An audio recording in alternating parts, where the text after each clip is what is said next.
heating up, and maybe it's time to stop waiting for prices to go down because there's indications that it's never going to happen. That's not an opinion.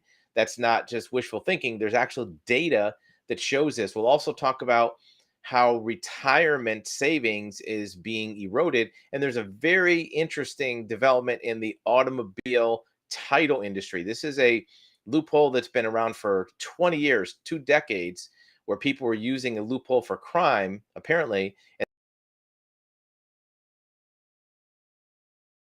and that loophole has been closed. But first, no.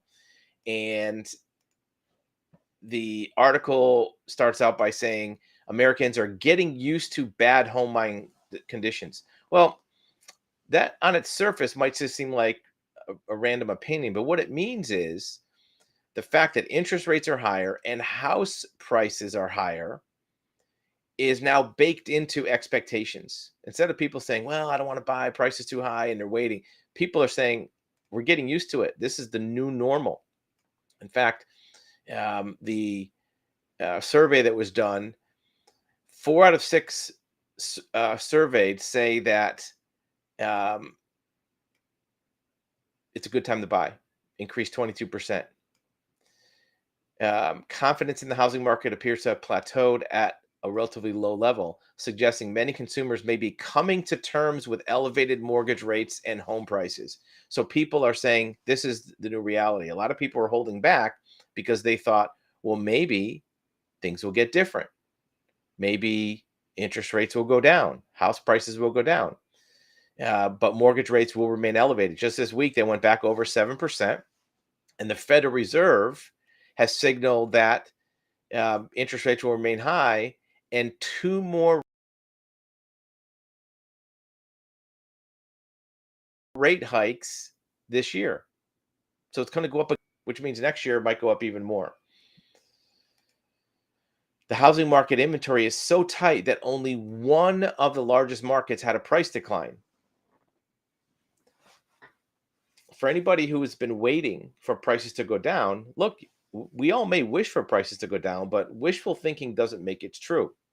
The fact that prices went up doesn't mean they automatically go down. Lots of prices go up. The other difference is for real estate, you can't really change your buying habits. Everybody needs to buy a house. Or I shouldn't say that. Everybody needs to live in a house. Could be an apartment, could be a condo, could be a duplex, it could be a single family house. Everybody needs a place to live. Now, a lot of people aren't living in a house and they're homeless. We'll talk about that, how that's affecting the market too. But it's not like if the price of, let's say, bananas gets too high, people can stop buying bananas. The price of a house doesn't change the number of people who need to live in a house. And the only place that houses are produced is by new home builders. That's not something you can turn on and off with a switch. It takes many months, sometimes years, to build a subdivision of new homes in any large volume. Sure, you could throw together one house in a market here and there, but most builders who are producing volume for the market actually um, are building subdivisions at a time. What's another piece of data that shows that people are believing in the housing market? Well, wealthy Americans, what do? They own a second home, 2/3 of them, if you're wealthy. So you might say, well, that's just because they're rich. Well, that's true. They're rich, but what are they doing with their money? They're putting it into a second home.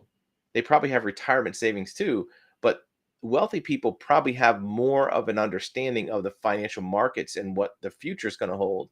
And they're putting their money into a second house. And you might say, well, that's why they're rich, because they have a second house. Well, you can make the argument that they're rich because they have a second house, or they have a second house because they're rich. It really doesn't matter. It connects the fact that purchasing more real estate, second home, third home, more real estate, is part of a wealth creation process. What about on the other end of the spectrum? Homelessness. So you have wealthy people buying 2 homes, homeless people don't have a home, and they're losing housing because it's unaffordable. Is this related to this? Does the fact that a wealthy person has two homes mean that it's more likely a homeless person or a poor person is not going to have a house? Could be. It's unaffordable. Now, which came first, chicken or the egg? Well, the fact that the person who doesn't have as much money can't buy a house might make more houses available for wealthy people. That's more of a social question. We're talking about finances. And what do you do in your scenario? One of the things that a lot of people are doing that are on this end of the spectrum that can't afford to buy a house is they're pulling money from retirement savings. People who have IRAs or 401ks are doing withdrawals from that on a major, major scale. They're pulling money out because they need the money. They can't afford their current bills, so they're pulling money out from their what they've saved up. It's not a good thing because at some point you had planned on using that in retirement. Now you're not going to have it just because you have to pay some bills.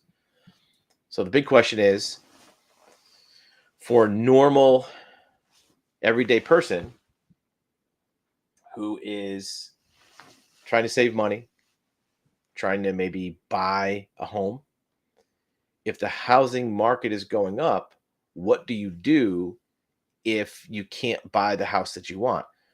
Well, one of the strategies we've talked about is to just buy the cheapest house that you can stand. It may not be your dream house, but if you keep waiting for your dream house, then that it just may keep escalating faster than you're saving. If you just buy the cheapest house you can afford, the cheapest house that you can stand, one you can get approved for, well, then at least you're in the housing market and your mortgage payment's not going to go up or your rent's not going to go up. If the market increases, then, which it probably will, then your home will appreciate faster too. And if you save up more money, you can use your equity and your additional savings to buy a more appropriate house that you wanted to have. If the housing market goes down, well, that's okay too, because if you were in a higher end house, 10% of a $600,000 house is 60 grand. 10% of a $200,000 house is 20 grand. So you're going to lose less if you're in a cheaper house. Either way, you win. If the mortgage rates go up, you're locked in at a lower rate. If the mortgage rates go down, you can refinance. So it's kind of a no-brainer on making that decision. So we come back, we're going to talk about a development in the automobile industry where for many years it was a loophole people are using to get out of taxes, to get out of emissions, inspection. Maybe they had the wrong paperwork, maybe liens on vehicle. We've been talking about this for a long time, where this loophole from Vermont was used over and over, and I think millions of people have done it. It finally got shut down because there were some legitimate purposes to use it, but most of the use, turns out in hindsight, from what this article says, was improper.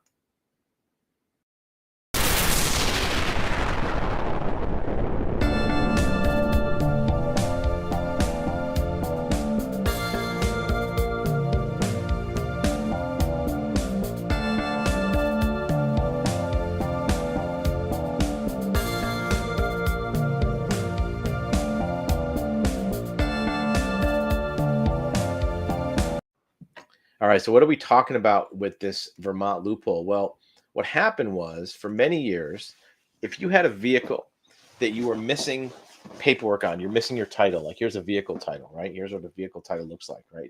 It's a certificate. If you bought a car and somehow didn't get that title, or you lost it before you put it in your name, what you could do is you could file by mail to the state of Vermont for a Vermont registration. You didn't get a title, you got a registration.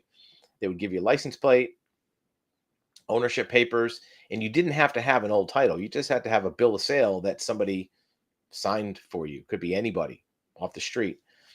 And once you had that, then you could bring it to your state to exchange for a title. And for many years, people who bought cars on Craigslist or Facebook or eBay or off the street that didn't get all the right paperwork would do this little loophole to Vermont.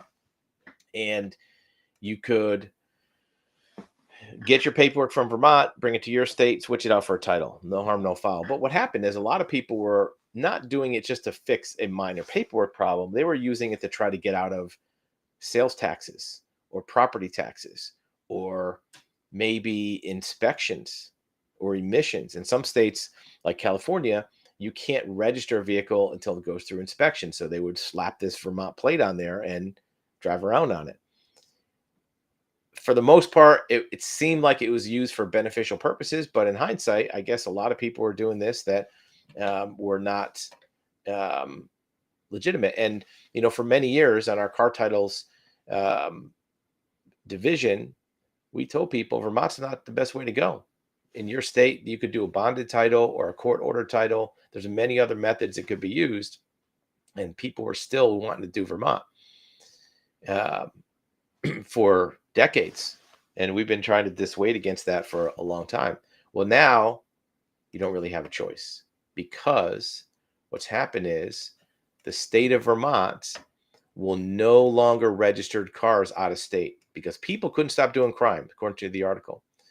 Um, it's been an open secret. Registered any old car using the once magical Vermont DMV. Vermont was willing to register any vehicle to any person in the United States as long as they could fulfill basic requirements. It was good for barn finds.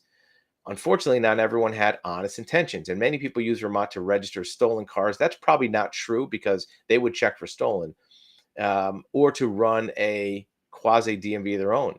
Because of these people, Vermont closes DMV. So it's that old adage: can't have nice things. This was a notorious or legendary process.